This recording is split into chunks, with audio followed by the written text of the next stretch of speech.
Hello there, how are you? Welcome back to How I Did It. Today I'm going to show you my 12 volt recessed lighting that I'm actually installing underneath the floor joists of the loft in the barn. Now, I have no clue what I was thinking. Putting pieces of drywall in between these 16 on center floor joists is a total pain in the backside, but once I finish it up and I have all the lighting in, I think that this is gonna really be sharp. So started off with the actual shiplap upstairs for the floor surface. Came down here underneath. I'm just putting first strips up to attach the drywall to, so there'll be that 1.5 inch space between the shiplap upstairs and the drywall downstairs.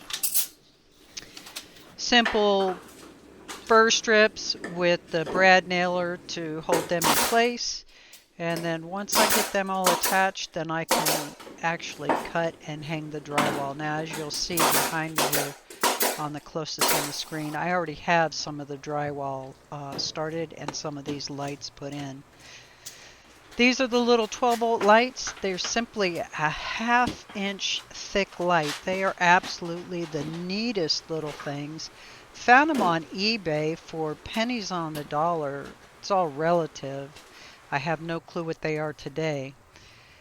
When you're wiring where you don't have your metal ground to connect to, so I don't have metal studs running up here with these floor joists, so I'm actually having to run a ground wire all the way back to my fuse box. Where other places you'll notice that I've just connected the ground wire to the metal framing. It's just like a car. You can ground your light anywhere that you need to, unless you have wood studs like I have, or wood floor joists like I have here. And then in that case, you have to actually run a positive and a negative. So with that being said, I have all of my first strips pretty much up and in place. Now I'm just cutting the drywall and hanging the drywall. Now a little tip for you here. People will be like, well, why are you wearing that hat? You're inside. Well, the logic behind wearing a hat, whether it's a baseball hat or my little farmer in the Dale hat here, your hair oils do not get into your drywall. So when you go to paint or prime over this, you don't have the oils bleed through, and then you're wondering, what in the world is that spot on my ceiling? Just a little fun fact for you, just a little hint or tip, whatever you want to call it. These pieces of drywall are fairly light, a little bit awkward. They're 4 foot. I'm putting the seams together. That way it makes the mudding process a little bit easier. Hopefully it'll come out seamless. And it's going to take me technically 2 4-foot sections by 16 inches wide. Or actually, they're 16 on center, these floor joists. So what is that, 14.5? But the nice part about it is it's manageable for me to actually get these installed up in here. I don't have to worry about them breaking. I can install one, go ahead and connect my 12 volt light. Now on my light, the schematic on your house lights, the white is your neutral and the black is your hot. So when I'm connecting my wires into these lights, that's actually how I'm connecting them. The hot goes into the black and the ground goes into the white. Even though it looks like it's a 110 fixture, it is not. It is actually 12 volt. They do sell these particular recessed lighting or pancake lights in 120 volts for your house. So if you wanted to get rid of those big can lights that you have, or you wanted to install these in an area that has limited ceiling space, they do make them in 110. Pull your other light out that hangs down, like say in your hallway, and you could actually put this up using the original wire that you have in your hallway.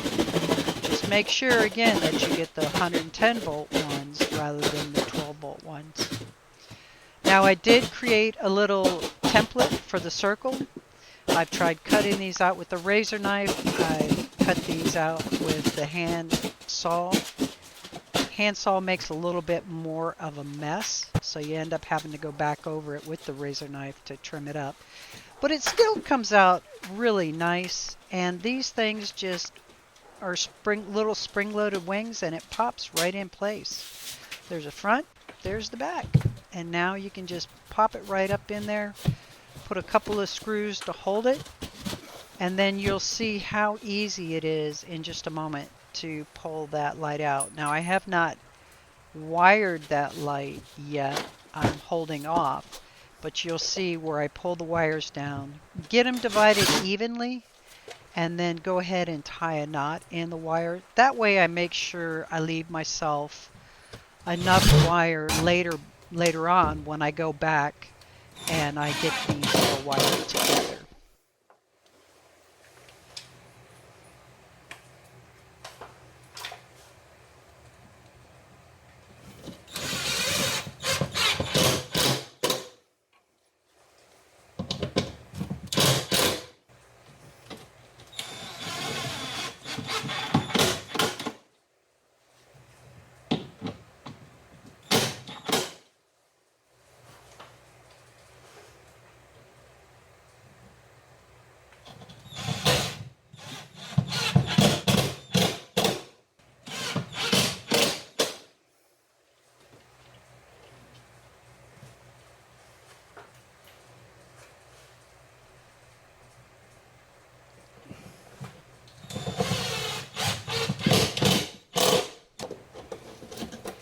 So as you'll see, this is just two little spring-loaded wings on these lights.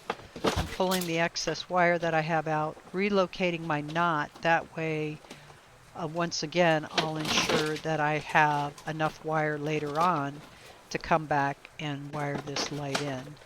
Tuck it back up in there, fold the wings up, and I can just pop this right back in the hole. And again, these things are only a 1/2 inch profile, so they fit just wonderfully in there. They have different sizes as well, so you don't have to just go with this small 4-inch like I have here.